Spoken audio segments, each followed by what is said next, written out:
Here we are again.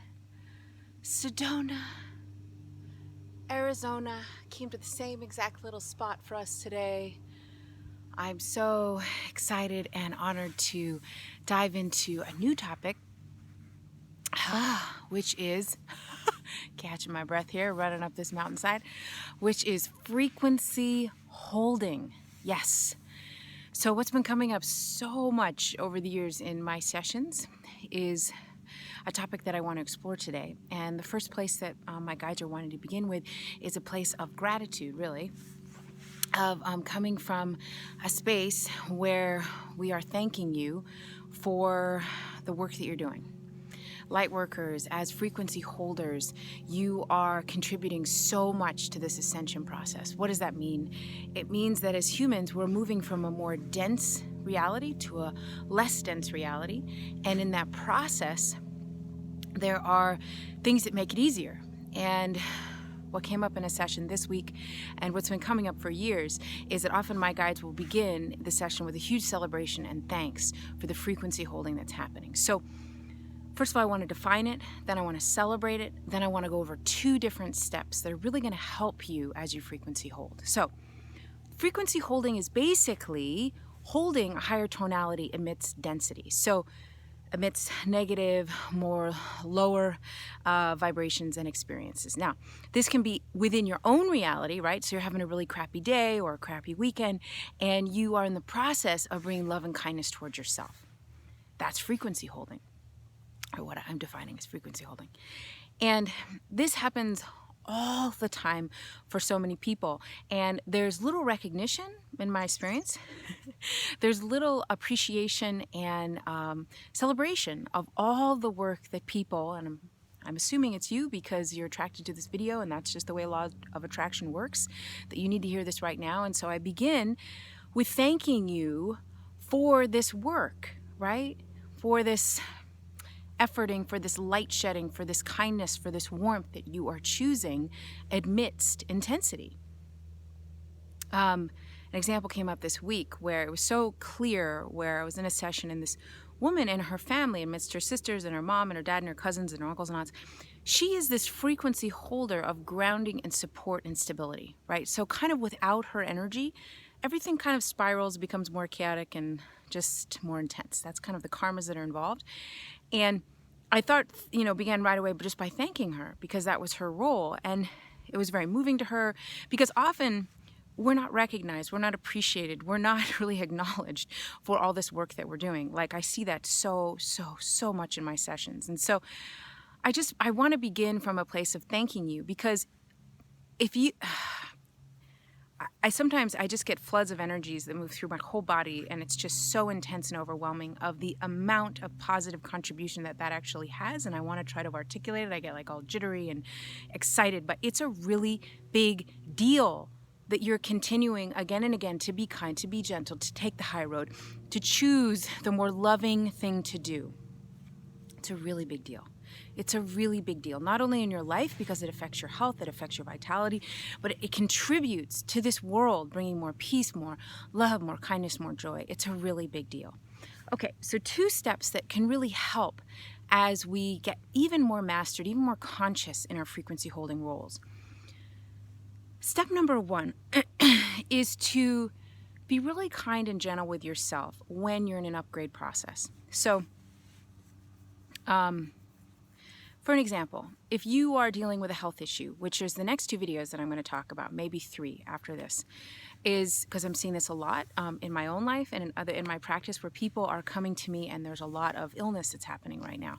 There's always been illness, but it's at a peak because as we move from a denser reality to a less dense reality, what's going to happen is all these frequencies, these negative energies, viruses, pathogens, they're going to come to the forefront for us to heal, move forward with them, better understand them, know how to balance them. It's really a representation of the way that we're getting mastered at dealing with darker energy amidst the light as the light comes to the forefront and leads the show. Okay, so in step number one, as we ascend, as we're expanding, as we're becoming more conscious, more awake, we go through periods of upgrades where we go and whether you're getting sick, whether you're energetically depressed, whether you're just going through a couple days where you're down and you're just like, there's no reason whatsoever, or maybe there's multiple reasons. It doesn't even matter. But you're going through it and you're like, I just feel like crap. What's happening on an energetic, often physical too, is that there are these negative resonances within yourself that are coming to the forefront that need to be released so that we can rise, ascend, expand even more. Now, what happens so often that I see when people get sick, when they get in depression, when they just have a couple down days or down years, the level of criticism, the level of judgment that we have been so deeply programmed to go into is so within us that that's where we go. Oh, well, I did this and I did that and I fucked it up and da-da-da, so that's why I'm sick, or that's why I'm depressed, or that's why the relationship broke, or whatever.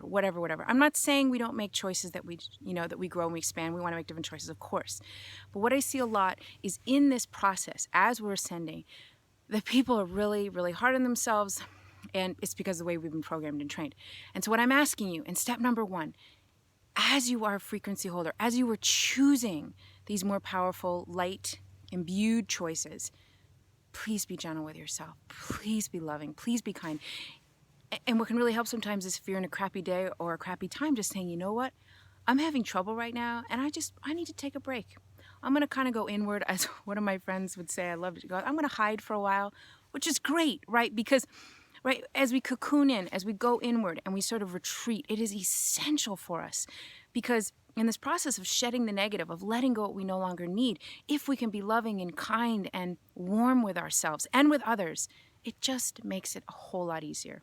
So that's step number 1. Be gentle and kind as you're ascending. And in that space of frequency holding, it'll allow you to release the negative that you no longer need, moving towards the positive. I mean, you know that, right? Sometimes, for myself, I have a couple crappy days, and then you'll come out and be like, oh, I felt like I really let something go.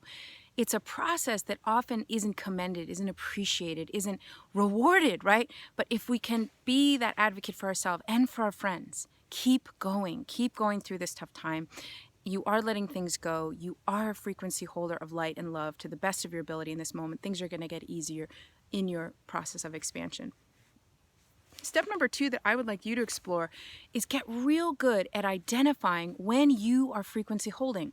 When is it in your marriage? When is it in your life? When is it when you're at the gas station, right? When is it when you're with your girlfriends and everybody's gossiping and going down a road that you don't want to go down? And you are holding that space. You are holding that energy of love and appreciation and warmth and kindness, right? I see it so often in my practice. People come, they don't really see it as a big deal. Well, it's just who I am. It's just what we do. And again, the energy that moves through me of the appreciation and thanks that I have for you, for these little choices, because they add up. They add up to the change and the shifts in your life. They affect positively my life and my family's life and this entire human journey that we're on. It's such important work. And I'm so thankful that you're doing this. So acknowledge, identify, when were you a frequency holder? When was the ship going off course? And it's not always a glamorous, glorious experience where you're like, I'm a frequency holder. It's often when it's really hard and everything is going south and you're the only one saying, I'm in the light. I'm in the love. I know what's possible for us as a species. I know what is available for me as a human. I know that this is hard right now, but I'm choosing love. I'm choosing kindness. I'm choosing joy to the best of my ability. I'm holding a frequency that is at the highest possible expression of who I am, and I'm doing the best that I can. Just acknowledging that, I'm getting shivers. I just get so excited about that. When you acknowledge that, what happens is that then you repeat it more and more and more. And then as you repeat it, you do it more. Other people see it, they repeat it, and then, man, is that contagious. Thank you for your frequency holding. Sending so much love to you, and look forward to connecting soon.